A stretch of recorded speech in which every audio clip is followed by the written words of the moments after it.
नमस्कार दोस्तों, स्वागत करता हूँ आप सभी का हमारे चैनल में। दोस्तों, आज मैं आपके लिए प्रश्न लेके आया हूँ। वह प्रश्न है, जनसंख्या के माल्थुसियन सिद्धांत की आलोचनात्मक विवेचना कीजिए। Critically discuss Malthusian theory of population. दोस्तों, सबसे पहले हम इसका इंट्रोडक्शन लिख लेते हैं। थॉमस रॉबर्ट माल्थस ने 1798 में अपनी पुस्तक an essay on the principle of population में अपना प्रसिद्ध जनसंख्या सिद्धांत प्रस्तुत किया। यह सिद्धांत जनसंख्या वृद्धि और खाद्य आपूर्ति के बीच एक संभावित असंतुलन की भविष्यवाणी करता है।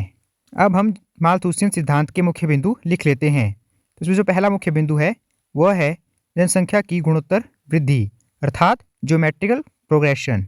माल्थस का मानना था कि जनसंख्या बिना किसी बाधा के गुणोत्तर श्रेणी अर्थात 1, 2, 4, 8, 16, 32 इस तरह से बढ़ती रहती है।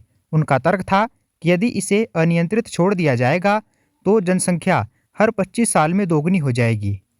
अगला पॉइंट है खाद्य आपूर्ति की अंकगणितीय वृद्धि अर्थात अर्थमेटिक प्रोग्रेशन। इसके विपरीत माल्थस ने तर्क दिया कि खाद्य आपूर्ति अंकगणितीय श्रेणी अर्थात 1, 2, 3, 4, 5, 6 इसी तरह से बढ़ती रहती है। उनका मानना था कि कृषि उत्पादन में वृद्धि सीमित होती है क्योंकि भूमि सीमित है और उस पर ह्रासमान प्रतिफल अर्थात लॉ ऑफ डिमिनिशिंग रिटर्न का नियम भी लागू होता है। अगला पॉइंट है असमानता और संकट। इन दो अलग अलग वृद्धि दरों के परिणाम स्वरूप माल्थस ने भविष्यवाणी की कि जनसंख्या और खाद्य आपूर्ति के बीच एक खाई पैदा होगी। जनसंख्या भोजन की तुलना में बहुत तेजी से बढ़ेगी जिससे अंततः भूखमरी, गरीबी और संकट पैदा होगा। फिर माल्थस ने कहा कि इसके लिए हमें क्या है, नियंत्रण की आवश्यकता है, यानी कि चेक्स की आवश्यकता है। माल्थस ने तर्क दिया कि इस असंतुलन को रोकने के लिए जनसंख्या वृद्धि पर नियंत्रण आवश्यक है। उन्होंने 2 प्रकार के नियंत्रणों की पहचान की। तो वे 2 प्रकार के नियंत्रण कौन कौन से हैं? उसमें सबसे पहला नियंत्रण है निवारक नियंत्रण अर्थात प्रिवेंटिव चेक्स। ये वे उपाय हैं जो जन्म दर को कम करके जनसंख्या वृद्धि को रोकते हैं। इसमें मुख्य रूप से नैतिक संयम मीन्स मॉरल रिस्ट्रेंट शामिल है, जिसमें देर से विवाह, ब्रह्मचर्य शामिल थे। उन्होंने माना कि मनुष्य अपनी बुद्धि का उपयोग करके इन नियंत्रणों को अपना सकता है। अगला जो नियंत्रण है वह है सकारात्मक नियंत्रण अर्थात पॉजिटिव चेक्स। ये वे कारक हैं जो मृत्यु दर को बढ़ाकर जनसंख्या को नियंत्रित करते हैं। जब निवारक नियंत्रण प्रभावी नहीं होते हैं तो प्रकृति खुद हस्तक्षेप करती है। इनमें अकाल, महामारी, युद्ध और प्राकृतिक आपदाएं शामिल हैं जो बड़ी संख्या में लोगों की जान ले सकती है और जनसंख्या को खाद्य आपूर्ति के स्तर पर ले आती है। माल्थस के अनुसार ये कष्ट और बुराइयां हैं जो अति जनसंख्या का परिणाम है। अतः दोस्तों, माल्थस ने बताया कि जो जनसंख्या है उसकी गुणोत्तर वृद्धि होती है, लेकिन उसके स्थान पर जो खाद्य आपूर्ति है उसकी अंकगणितीय वृद्धि होती है, जिसके कारण असमानता और संकट पैदा होता है। इन असमानता या संकट से बचने के लिए 2 प्रकार के नियंत्रक बताए, निवारक नियंत्रक जिसको प्रिवेंटिव चेक्स कहा जाता है और सकारात्मक नियंत्रण जिसको पॉजिटिव चेक्स कहा जाता है। अब हम इसकी आलोचनात्मक विवेचना पढ़ लेते हैं। तो इसमें सबसे पहला पॉइंट है कृषि उत्पादन में वृद्धि का अनुमान गलत। माल्थस ने कृषि उत्पादन की वृद्धि को कम करके आंका। उन्होंने औद्योगिक क्रांति और वैज्ञानिक प्रगति जैसे बेहतर बीज, उर्वरक, सिंचाई, कृषि मशीनीकरण के माध्यम से कृषि उत्पादन में होने वाली अभूतपूर्व वृद्धि की भविष्यवाणी नहीं की थी। इन प्रगतियों ने खाद्य आपूर्ति को माल्थस के अनुमान से कहीं अधिक तेजी से बढ़ाया है। अगला पॉइंट है जनसंख्या वृद्धि दर की गलत धारणा। माल्थस ने मानव की संतानोत्पत्ति की शक्ति को स्थिर माना, जबकि वास्तव में शिक्षा, शहरीकरण, महिलाओं की स्थिति में सुधार और गर्भ निरोधक विधियों के प्रसार के साथ जन्म दर में गिरावट आई है।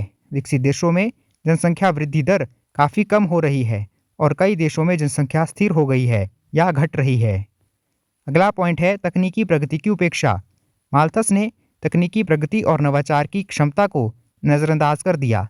प्रौद्योगिकी न केवल कृषि उत्पादन बढ़ा सकती है बल्कि नई संसाधनों की खोज और दक्षता में सुधार भी कर सकती है, जिससे संसाधन सीमा की अवधारणा बदल जाती है। अगला पॉइंट है गरीबी का कारण। माल्थस ने गरीबी को अति जनसंख्या का परिणाम माना, जबकि आलोचकों का तर्क है कि गरीबी का मुख्य कारण संसाधनों का असमान वितरण, खराब शासन, सामाजिक आर्थिक असमानताएं और शोषणकारी आर्थिक प्रणालियां हैं, न कि केवल जनसंख्या का आकार। अगला पॉइंट है नैतिक संयम की व्यवहारिता। माल्थस का नैतिक संयम का विचार कुछ हद तक अव्यवहारिक माना जाता है क्योंकि यह मानव स्वभाव की जटिलता को पूरी तरह से ध्यान में नहीं रखता। अनुकूलतम जनसंख्या की अवधारणा। आलोचकों ने अनुकूलतम जनसंख्या अर्थात ऑप्टिमम पॉपुलेशन की अवधारणा को प्रस्तुत किया, जो यह बताती है कि किसी देश के लिए एक आदर्श जनसंख्या स्तर हो सकता है जहां प्रति व्यक्ति आय और कल्याण अधिकतम हो, और यह माल्थस के विचार से भिन्न है, क्योंकि माल्थस हमेशा अधिक जनसंख्या को खतरा समझते हैं। दोस्तों, अब हम माल्थस का जो सिद्धांत है उसका आधुनिक संदर्भ में प्रासंगिकता देख लेते हैं। हालांकि माल्थस की सटीक भविष्यवाणियां पूरी तरह से सच साबित नहीं हुई हैं, विशेषकर विकसित देशों में उनका सिद्धांत अभी भी कुछ विकासशील देशों में प्रासंगिक माना जाता है, जहाँ संसाधनों पर अत्यधिक दबाव है और जनसंख्या वृद्धि दर उच्च बनी हुई है। इसके अलावा उनके विचार पर्यावरणीय स्थिरता और संसाधनों की कमी पर आधुनिक बहसों का आधार बने हुए हैं।